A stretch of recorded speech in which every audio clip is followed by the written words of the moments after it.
welcome to my next loadout video. Right here is my basically completed FSB kit. It's not 100% accurate, actually it's like not really that accurate at all, but it gives a general OPFOR look, and so it's perfect for milsims and general skirmishes with gel blasters, nerf, all that kind of stuff. So, you know, it gives a good look. It's not 100% accurate, but I do have reasoning behind each item and sources on particular looks and all that. So like that will be explained through the things. Also the things I need to get will be mentioned in the video. If I get to a particular stage where, you know, it's appropriate to mention it. Other than that, of course, we've also got the loadouts themselves and how they look. But other than that, let's begin. So we'll start off with personal items first, and I'll start off with my Russian Army gas mask bag. I do actually have a gas mask which goes in it. It's a GP5, no stress. It's not like airsoft where the things, I don't actually wear it basically. Not in combat stuff, so it's fine. Some of the milsims we're starting up, we've got like a nuclear feature, a gas feature where you have to walk through particular areas of gas masks. But again, we've made sure that all gas masks in the milsims are safe and all that kind of stuff, because glass in your eyes suck and huffing asbestos also sucks. But yes, gas mask goes in here. Just a general GP5 gas mask bag. I've got to extend it out quite a bit, and I haven't quite worked out how to use the waist/leg strap, but no, well. Other than that, when I'm not actually got a gas mask in it, and it's just general skirmishes, it actually holds both water and gels in here, so it's a good ammunition satchel / water carrier. Alright, I'll move on to the next personal item. Alright, now for clothes, and we'll go from head down. We'll start off with this operator cap. This is a Sword Australia operator cap from tan. I don't have patches for it yet, that will be coming. I do have Union Jacks, but Ruth for Life / Op for Life. But yes, I do have patches, which I do put it for other things because patches are interchangeable.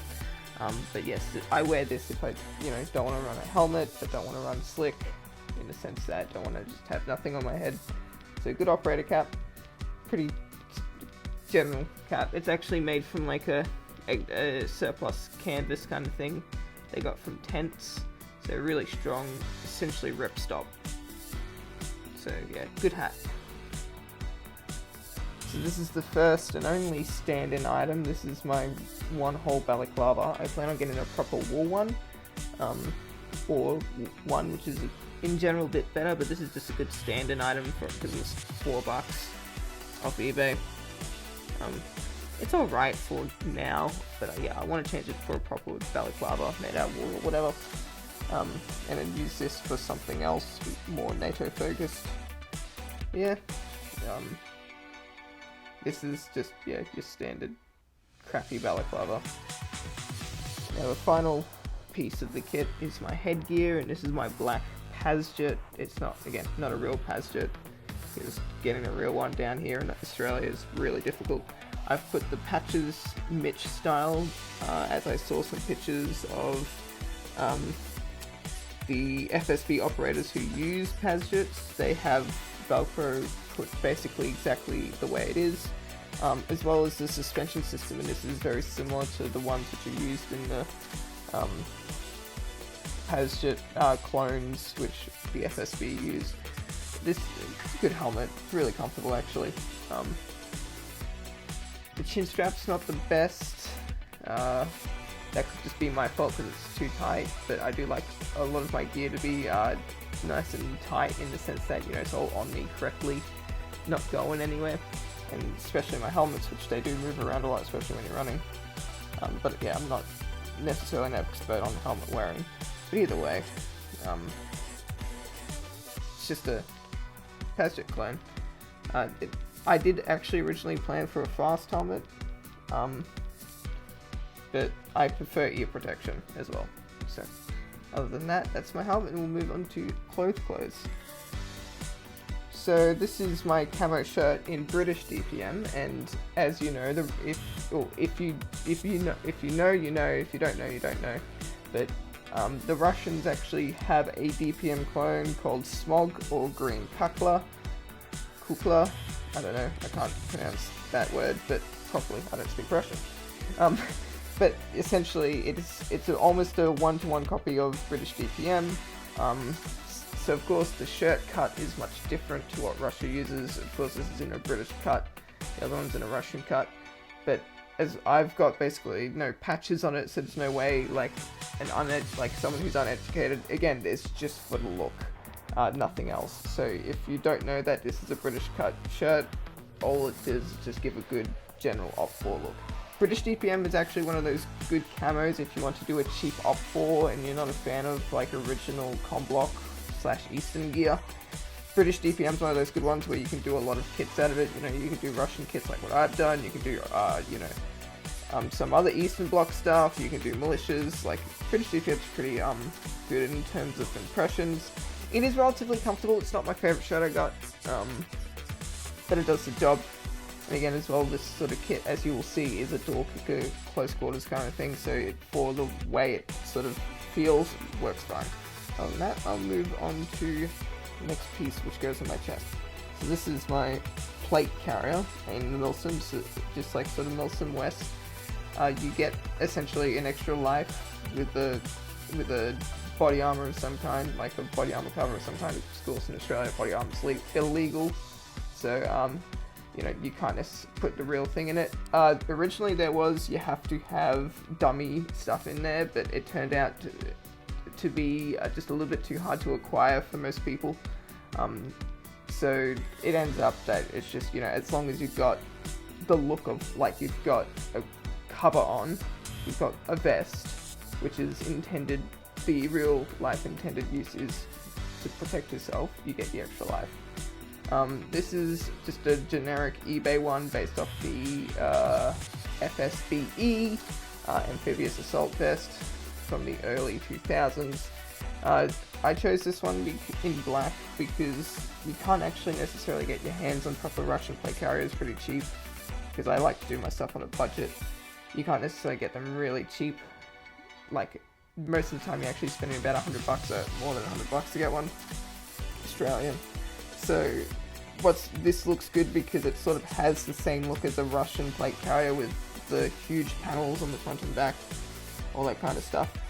I know these seem like M4 mag patches, but all the AKs I've tried, the Gel Blast AKs, they've fit in there quite nicely. So yeah, just generic plate carrier again, mostly for looks. This is not an accurate setup by any means, it's more like a look impression rather than an impression. Then that moves into pants. So now this is where it sort of goes work in progress. I need to get knee pads, I need to get knee pads, and I need to get a tack belt of some kind, because I only really got old-fashioned like Alice or Soviet-style belts, and at the moment, because I don't have any other Russian setup, I've got one on the way, but I don't have any other Russian setup right now. It's only an East German belt, so it looks really out of place. But yeah, these are just, again, CS95 DPM pants, same thing as before, it's only for the look, it's not the actual correct cut. Though what's nice is Russians do use the style buttons, so it does from a distance, at least the pants give it quite a convincing look.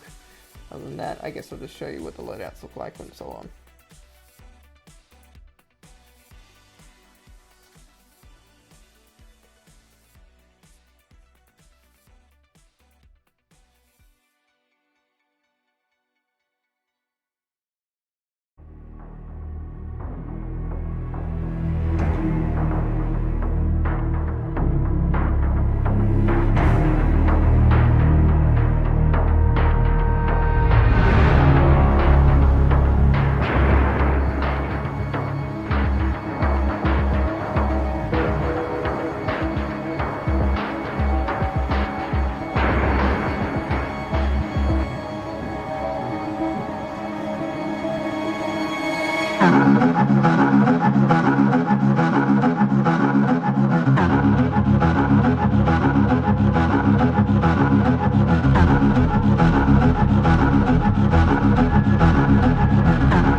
basic FSB / generic for Spec Ops loadout. I hope you liked it. If you've got anything you would like me to add, or any sort of, you know, general ideas / tips on this kit, definitely shoot them. If you like this content, just let me know. I've got plenty of other impressions on the way, much better ones too. This one's just more sort of a fun one, a throwaway one, which it only takes a few minutes to put on, kind of thing. And it does turn some heads on the field. So other than that, that's what it is. Hope you guys enjoyed it, and I'll see you on the next one.